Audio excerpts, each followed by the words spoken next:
evening, everybody, and welcome to Spectrum. Coming to you tonight from the southern Arabian Peninsula. And I can't tell you exactly where this is, because this is still a classified air base.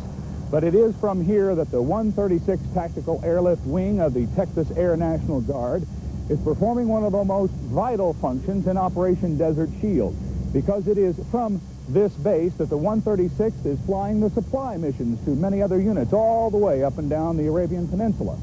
And they're delivering everything from aircraft parts to the Daily Mail. Clear number 4 engine. Number 4, clear. Turning. Another morning, another run of beans and bullets to the troops in Operation Desert Shield, courtesy the Dallas-based 136th Tactical Airlift Wing of the Texas Air National Guard. Tower, Armor 4-1, ready for takeoff. Armor 4-1, WINCOM, cleared for takeoff. Armor 4-1, cleared for takeoff. Colonel Winston Williams, Middle East commander of the Texas Air Guard, at the controls as his C-130 cargo plane eases into the cool blue sky above the scorching hot pink Arabian desert. The 136th has been flying these supply missions since August, breaking all-time Air Force tonnage records. But that source of pride comes at a high price for many of these citizen soldiers. Some people have taken some considerable losses and some sacrifices because they had to come over here. We're on with business. We're business people. We're out The of business. financial cost to Lieutenant Colonel John Lamont's business in Arlington could be devastating if he has to spend 6 months on active duty in the Persian Gulf. We want to go back home and go to work. When we volunteered for the Guard, nobody ever dreamed that we'd actually be called into active duty. These citizen soldiers conditioned their families and their full-time employers for just 2 weeks of duty a year.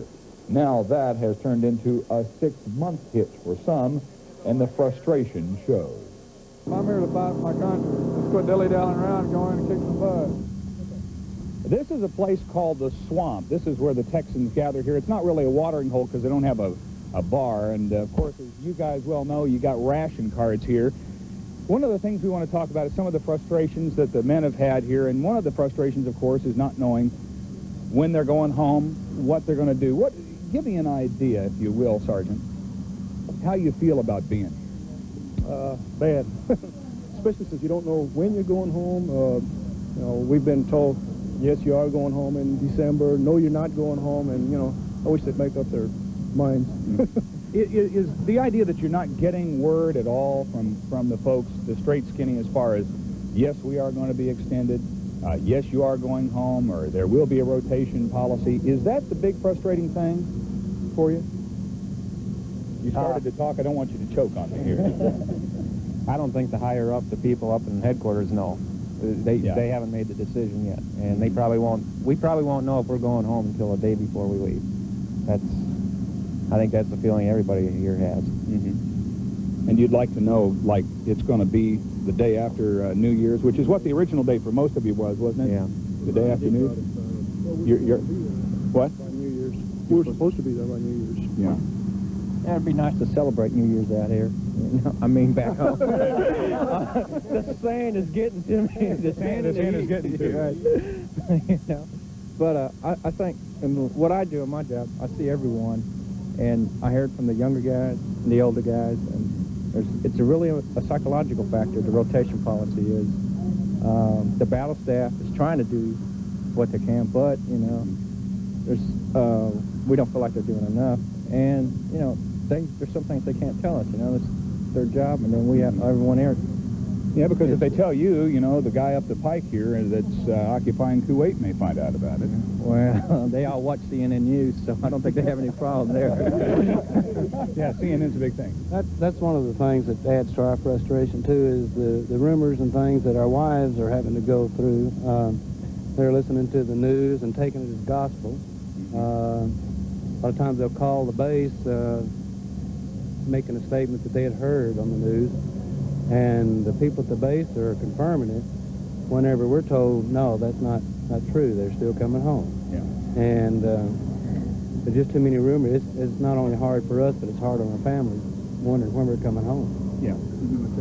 I think what's hard on us, too, is the fact that you don't have very much contact with home. You know what I mean? As far as having contact with your family. It's hard to make a phone call to an extent because it's so expensive, you know. And I think if it was, you know, like we had some more way to call home rather than just that phone card, and it costs $2 a minute, it would help a lot too, you know. Yeah, let's give everybody an idea. When you go over here to the little red box next to Omar's, it's costing you $2 a minute. Is that right? That's right. Call home? That's right. And that's an expensive way to do it.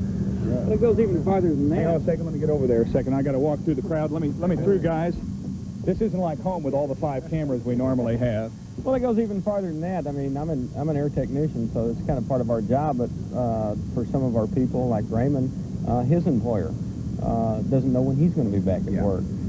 So it just keeps going farther and farther. You know, it gets geometrically farther out for how many people this affects. It's nice to have the support and stuff from home. Everybody's been real great, but it affects a lot of people. Now, a lot of you, when you came over here, you had to put your jobs on hold, didn't you? I mean, a lot of you work at American Airlines, General Dynamics, the post office, and those kind of places. What kind of sacrifices did you have to make to get over here? I mean, when you came over, I mean, what did it do to your family life and your career basically at home?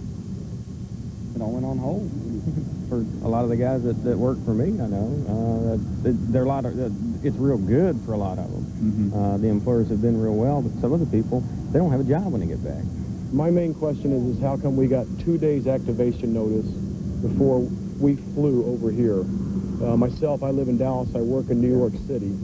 And I was told, well, you might go, you might go, you might go. You tell it to my company. I might have to stop work. I might have to stop work. I was in Europe when I was notified.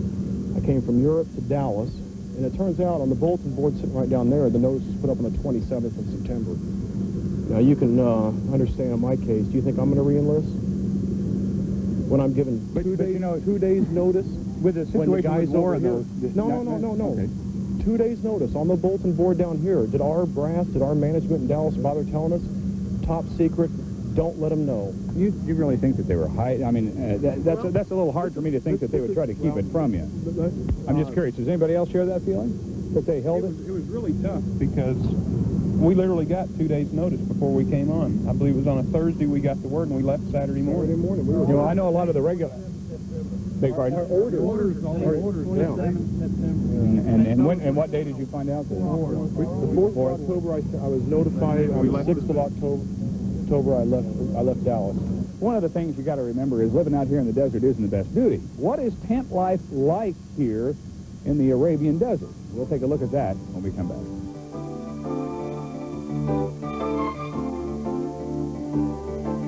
I'm Tech Sergeant Randy Allen. I'm from Burleson, Texas. I'd like to say hi to my wife, Karen, my kids, Julie, Justin, Tracy, and Scott, my mother, my dad, my mother-in-law, and father-in-law. Wish them a happy Thanksgiving and a Merry Christmas. Hi, it's Sergeant Mike Lathrop, Texas Air National Guard, Plano, Texas. I'd like to wish a hello and a happy holidays to my family. Mom, Dad, brothers Les and Jeff, sister Cindy and her daughter Kelly, and a special hug for her, my niece.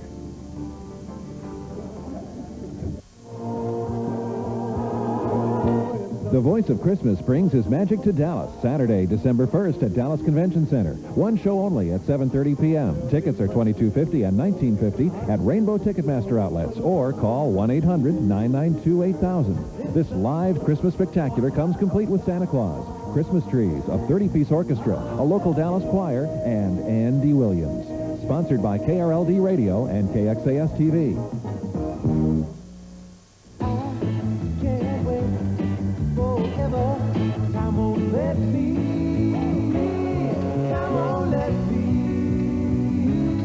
If you can't wait that long this Christmas, come to the store where you won't have to, Eckerd's. The signs of the holidays are everywhere, so load up and save on Kodak film, just $7.99 for an 84-exposure multi-pack. Light up your tree with this 8-function chasing light set, just $15.99. Only at Eckerd's, because America can't wait. The new Acura Legend sedan is here, and your Metroplex Acura dealers believe that you'll find its sophisticated performance and elegant luxury an extremely intelligent choice. If you're ready for an automobile that caters to your emotions and intelligence rather than ego, come see and drive the new Acura Legend sedan. Now, at your Metroplex Acura dealers. Precision-crafted performance from Acura. Save now during McDuff's biggest Christmas sale ever and make no payments till April. Save on top name brand electronics and appliances like Panasonic, Sony, RCA, GE, and Frigidaire. All at McDuff's guaranteed low prices. And the first payment isn't due till April. Save on a Panasonic remote VCR with on-screen programming only $238.97. Or a Pioneer 6-disc CD changer, just $188.97. Guaranteed low prices plus no payments till April during McDuff's biggest Christmas sale ever. Don't miss it. Hi, I'm Master Sergeant Ronald W. Ernst from Watauga, Texas. I'd like to wish you Merry Christmas and Happy New Year to my wife Donna, my daughter Lily, all my friends at Bell Helicopter, and a special thanks to Andy and KIV. Thank you guys for hanging in there for us.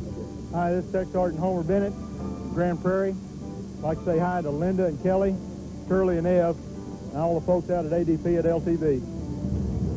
Welcome back to Spectrum here in the southern Arabian Peninsula. This sign on the tent says it all. When we die, we'll go to heaven because we've been to the Middle East. That's about how most of the guardsmen feel here, because this is how they must live. This is Tent East, a tent city that has become home for members of the Texas Air National Guard.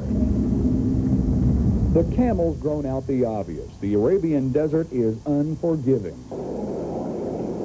Members of the Texas Air National Guard from Dallas pitched their dusty camp next to runways in one of the most desolate parts of the southern Arabian Peninsula. It's not bad. We could be sleeping out in the open somewhere with the sand all over us. Unlike the Army sleeping soldiers on hot tank tops at night to escape the scorpion snakes and camel spiders, members of the Texas Air Guard ranked air-conditioned tents. The plastic tent floor keeps the woolly boogers out okay, but not the grit and grind. You keep cleaning the same spot over and over and over, and you get tired. Imagine a half-mile walk for a shower dispensed through a mason jar lid poked with holes. Imagine this for your latrine. Signs of home everywhere. Boredom has led to patios of art. Creations like the Solid Rock Cafe, the Cowtown Cemetery. You make do with what you have. And that means making do for Santa as well, because these Texans will also spend their Christmas in the Arabian sand. Grace, what's it like living in a tent? Describe your conditions to me here. Well, it's totally different. I can see living in a tent for 2 days, but for a month and a half to 3 months, it's not the best. You mean it's not like camping? No, definitely not. Normally with camping, you only got 1 or 2 people, not 7 or 12. Now, these are air-conditioned, Stephanie. I mean, this is the top drawer stuff here, air-conditioned tents. Yeah, the air conditioning is great until the generators go out, and then they become unbearable in about 5 to 10 minutes. The generator's going out on you? Once or twice. I mean, this isn't exactly what I think of the Taj Mahal of living, but at least you got a tent. You got some windows. You got windows here, plastic over the things. You can see a little bit. You like these tents? Shall I be honest? Yes, you should. Yeah. The first day it wasn't bad. Today, no, I don't like this tent anymore. And tell me about this floor here. This is an uptown floor here, this little plastic. It's just a piece of plastic. It's starting to wear out, and we keep thinking it's pieces of dirt, so you sweep the floor and the spots don't go away. Pretty soon we're going to have holes in it. Folks have been pretty ingenious around here. I mean, you've got nice closets. Yeah. What are you doing for that? How did you come up with the idea for what you do with the closets? This is the only one I've seen with closets in it. That was our resident engineer again, Linda Williamson. She ran some ropes off the metal frame that's in the tent, in between the 2 layers. Yeah. And it's held together by Velcro, so you just open up the spot you need and tie up against the metal and slap it back. Well, you all have rugs in here. I mean, you've become, Arabians, it looks like here. Where'd you come up with the rugs? Oh, we've either went them downtown and bought them at the local stores, or there's a little, we call it 7-Eleven down here. And we go up there and he'll have them available for us. One thing nice about the little guy at the 7-Eleven, he's a local resident here, and if you ask him for anything, he usually tries to meet your needs. Are you talking about Omar? Yes. The horse trader? Yes. Camel trader, excuse me. I want to get the right thing. But he doesn't have any hands by the next day. Oh, so you go down there and say, I got to have this Put your Omar. order in, next morning it's there. That sounds kind of like the guy during, what is it, MASH? Radar, you put your order in and the next day he gets there. Exactly. Now, you all, this is a very cramped area. How do you make it in this cramped area? I mean, getting down to the real nitty-gritty here, this is pretty cramped. Well, it's really not that bad. You know, sure, it's cramped, but we all work different work schedules. So we're really not all together all the time. Like some of us work morning, afternoon, night, mid-morning. So there's basically just maybe 1 or 2 people here at all times. How many of you are in here? 7. You've got 7 in here. Now, some of the men's tents over there has 12 in them. Yeah, we ended up being pretty lucky because we're at the end of the alphabet. After 7, they ran out. So this is the tent row E. So we're at the end down here, and out That's why front. we named it the Dallas Alley, because we're at the back in the alley. The Dallas alley's Alley. in the back. And you're the author of the sign out front, right? Yes, sir. And that was a bored morning. I understand. Okay, so on your board days, your ingenuity and imagination shows. There's quite some interesting porches out here. There again, that's Linda, our architect, and Grace and I were the worker bees. I She told see. us what to do, where to dig, and where to pound, and we did it. Okay, so Linda, you came up with the design for Dallas Alley out here. You've got just about a little bit of everything in Texas out there. Oh, yes, we try to make things as close to home as possible. Since we're going to be here for at least 3 months, we thought we'd bring our living standards up a little because in the mornings, if you go out and sit in the sun, you take your little chair out and you sit there and there's no shade. So our first thought was to get some shade. After we got the shade, then we thought, well, we need tables, and we made tables and took our chairs out. Now we can write letters and socialize and play cards or just whatever you do on a patio. You fly in the Texas colors out front. We sure are. You can't put the flag outside. That's against the rule. Well, you notice on my sign, it's just a real little Texas flag. But nobody's complained about it. Don't want to insult the people here from Clark Air Force Base in Illinois. I want you to show me the pantry. Come back here. We're going to get up and walk through your tent here. Y'all can come. You don't have to sit here and let Steph do all the work. Yeah. This is your pantry. This is quite an ingenious little device here. What is this? One of the other gals in our tent built this for us, Sea Shower. She built this us a is? little refrigerator. A refrigerator. These are all the water bottles taped together, and it takes one of the ducts and puts it right in here, and it keeps the Coke a lot colder than it would if it was just sitting Well, out. what you got in there now? Let's pull the flap, see if there's any beer in there. No, it can't. Beers, you only get 3 a day. Those don't last very long. You get got plenty some of water water. bottles in there. It's about it. Lots of food that has been sent to us. So you've got you a nice pantry here, cookies from El Centro College, What kinds of goodies? and you got plenty of lip balm there. Is that And you a need lots of it around here. That's Really, for you sure. got to have lip balm? Keeps your lips from being sunburnt and chapped. And fortunately, once you put it on, the sand sticks to it. So you got to decide what your priorities are. I see. Okay. Tent life is an experience, and we'll be back in a few minutes. Hi, I'm Staff Sergeant Donaldson from Arlington, Texas. I'd like to say hi to my wife, Donna, my kids, Christopher and Crystal, and to my mom and Robbie, to my in-laws, Irene and Bill, and to all my friends back home. And also, I'd like to say thank you to the faculty and staff at Key Elementary and the kids. Thanks for your support, and hope to see you soon. Your job is to make customers happy. It's very simple to know what the Men's Warehouse policy is. It's to make that customer happy, regardless of what you have to do. If you have to re-alter a garment, do it. If you have to refund the money, you do that as well. Your job is to make customers happy. And if it means that you don't make a sale, but you make a customer, then that's what you do.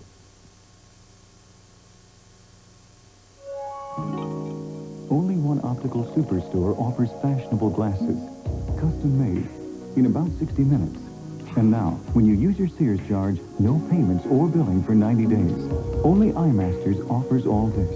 Plus, buy 1 pair, get 1 pair free, or save $25 on a single pair. All this with these coupons from your paper. All with your Sears charge. All in about 60 minutes. Get a better look at iMasters.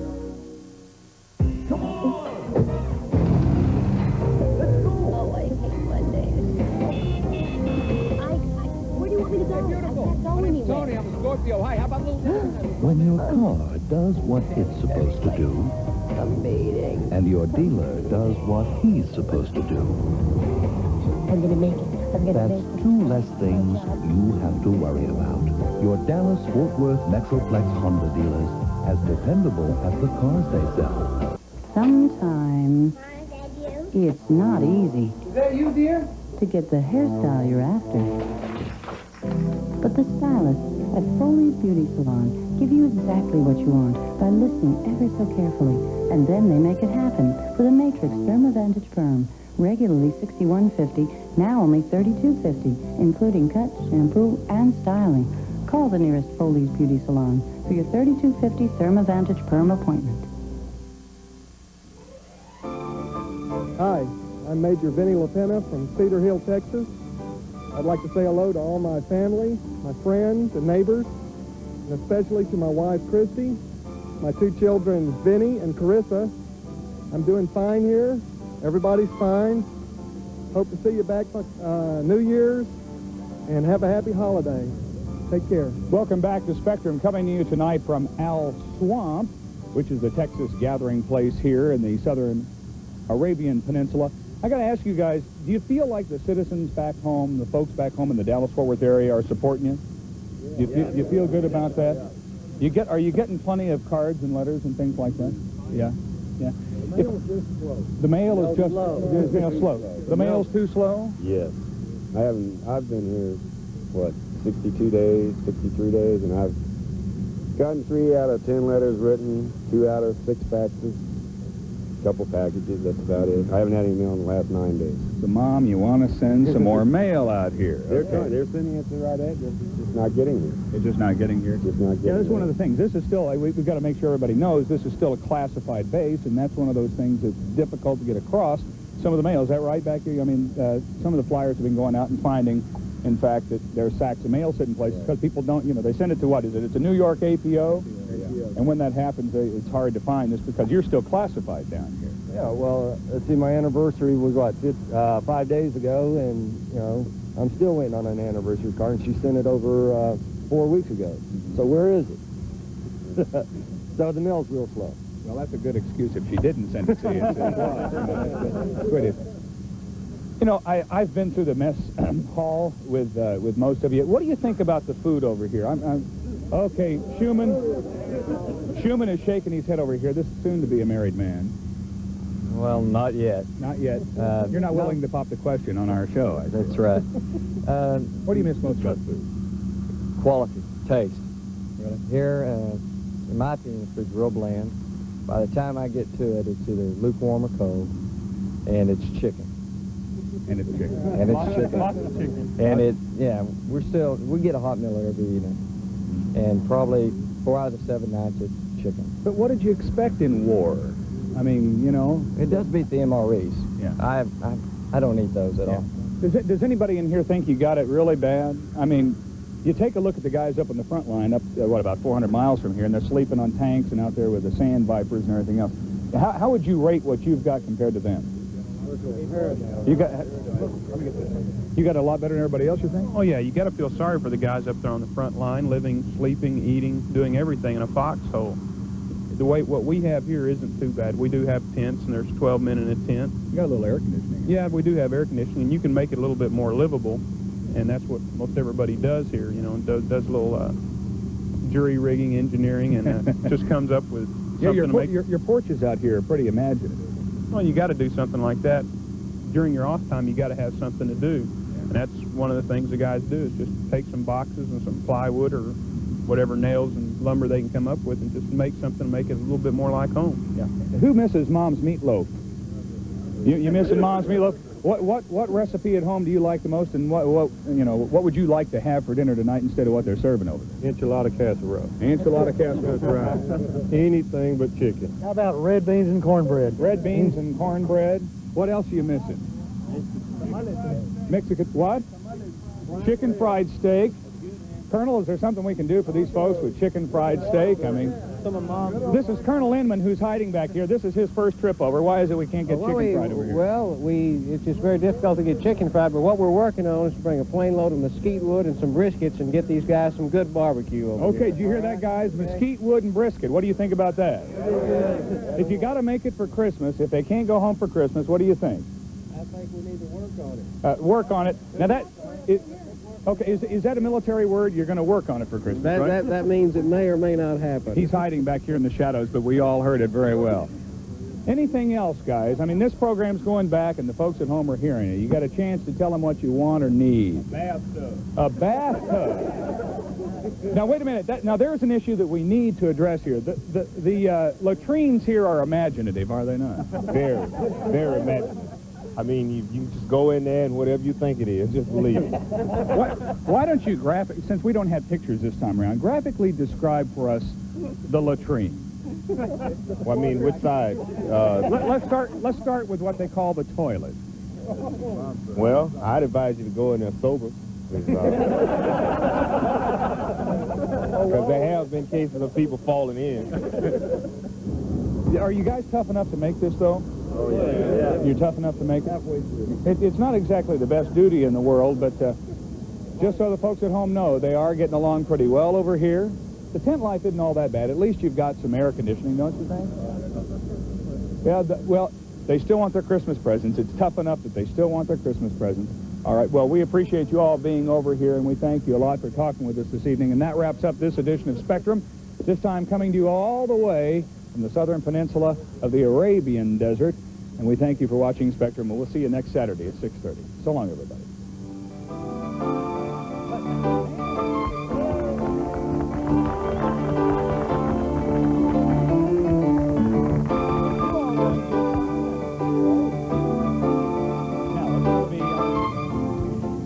Well, I've just come over to the Persian Gulf. I'm doing 90 days with Desert Shield.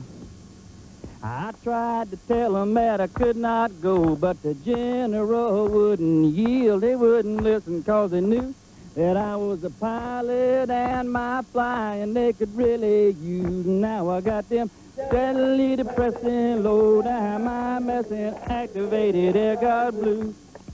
You know, we should be sitting in my Preston Center office in my leather chair, talking some trash to my secretary, but the guard bureau, they send me over here. Instead, I'm stuck here flying my airplanes over the Gulf and walking home with sand in my shoes. Since I got them steadily depressing, low down my messing, activated air guard blues.